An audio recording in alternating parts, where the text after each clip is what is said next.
আমরা বাংলাদেশ জামাত ইসলামী ঢাকা মহানগরী উত্তর থেকে এসেছি এবং আমি ঢাকা মহানগরী উত্তরের মোহাম্মদপুর দক্ষিণ থানার সেক্রেটারি। আপনারা সবাই জানেন, বাংলাদেশের আপামর জনতা সবাই জানেন, বাংলাদেশ জামাত ইসলামী আজকে 7 দফা দাবি বাস্তবায়নের লক্ষ্যে আজকের এই জাতীয় সমাবেশের আয়োজন করেছে।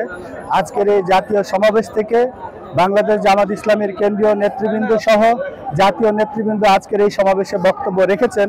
তাদের বক্তব্যের মাধ্যমে জাতির কাছে ক্লিয়ার হয়েছে, সারা বাংলাদেশের মানুষের কাছে ক্লিয়ার হয়েছে 7 দফায় উল্লেখ করা হয়েছে লেভেল প্লেইং ফিল্ড নিশ্চিত করতে হবে।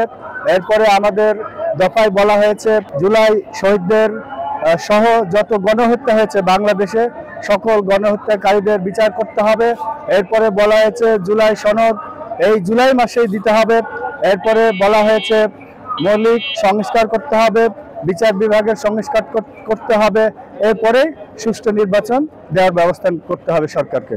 এই 7 দফা সারা বাংলাদেশের 18 কোটি মানুষের দফা। সুতরাং আমরা বাংলাদেশের সকল জনগণকে আহ্বান জানাই 7 দফা দাবি বাস্তবায়নের জন্য।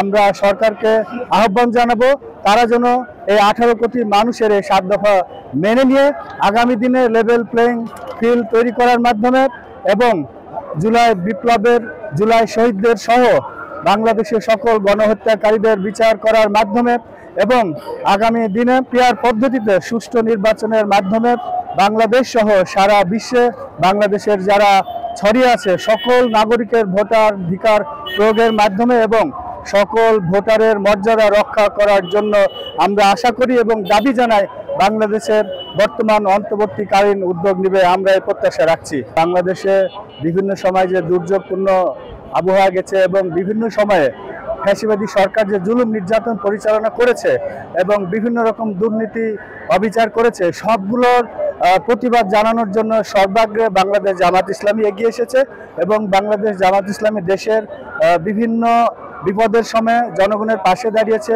বিভিন্ন বন্যা দুর্গত এলাকায় পাশে দাঁড়িয়েছে, অবিচারের সময়ে বাংলাদেশ জামাত ইসলামী প্রতিবাদ করেছে এবং বাংলাদেশ জামাত ইসলামী যে 7 দফা দাবি জনগণের সামনে তুলে ধরেছে এটি আমরা মনে করি খুবই যৌক্তিক এবং এটি জনগণের দাবি বলে আমরা পরিষ্কার করতে পেরেছি। সুতরাং আমরা আশাবাদী বাংলাদেশের জনগণ আমাদেরকে ভোট দিয়ে আগামী জাতীয় সংসদ নির্বাচনে নির্বাচিত করার ব্যাপারে সহযোগিতা করবে এবং আমরাও সেই সহযোগিতা চাই বাংলাদেশের সকল মানুষের নিকটে।